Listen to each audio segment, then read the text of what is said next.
sous pression, la Chine abandonne son approche très stricte face au Covid-19. La mobilisation de ces dernières semaines a, semble-t-il, fait infléchir les autorités, mais pas seulement, les mauvais chiffres de l'économie aussi.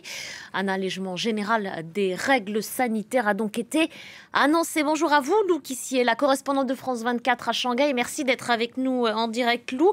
De quoi s'agit-il? De quelles mesures parle-t-on finalement? Volte-face des autorités chinoises et accélération de la levée des mesures anti-Covid sur tout le territoire national. Et c'est ça qui est inédit depuis le début de la pandémie.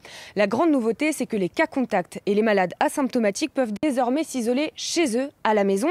Alors que jusqu'à maintenant, en Chine, un test positif, c'était un aller simple pour un centre d'isolement aux conditions d'hygiène souvent précaires. Et alors que dans les grandes villes, les tests PCR faisaient partie du quotidien, une routine pour avoir le droit d'accéder à tous les lieux publics, ces tests seront désormais réservés seulement aux établissements de santé et aux établissements scolaires de la maternelle jusqu'au lycée. Autre changement très inattendu, cette levée des barrières sanitaires pour voyager à travers la Chine.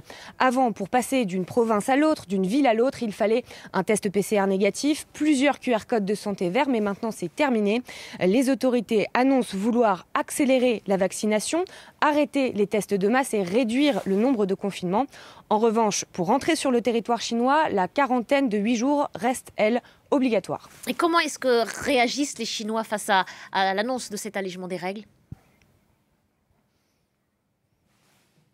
Après plus de 2 ans de restrictions sanitaires, forcément ces annonces sont accueillies avec beaucoup de soulagement sur les réseaux sociaux, mais aussi beaucoup de confusion, notamment quant à l'application réelle de ces mesures sur le terrain. Et puis il faut bien se rappeler que depuis le début de la pandémie, la propagande martelait que la stratégie zéro Covid chinoise était la meilleure au monde, qu'éradiquer le virus était la seule solution. Donc une grande partie de la population en a toujours très peur. Or, depuis quelques jours, les médias officiels changent complètement de ton. Ils multiplient les articles pour expliquer que le variant Omicron est moins dangereux que les précédents, allant même jusqu'à le comparer avec la grippe. Donc pour certains, c'est difficile de s'y retrouver. Et en particulier ici à Shanghai, dans ces nouvelles conditions, certains internautes, certains habitants se demandent pourquoi leur ville a été mise sous cloche pendant plus de 2 mois au printemps dernier. Et avec l'allègement rapide des mesures sanitaires, certains s'inquiètent, certains craignent que le système hospitalier chinois ne soit submergé par une vague de malades, puisque pour le moment, la Chine manque cruellement de lits de réanimation. Lou Quissier,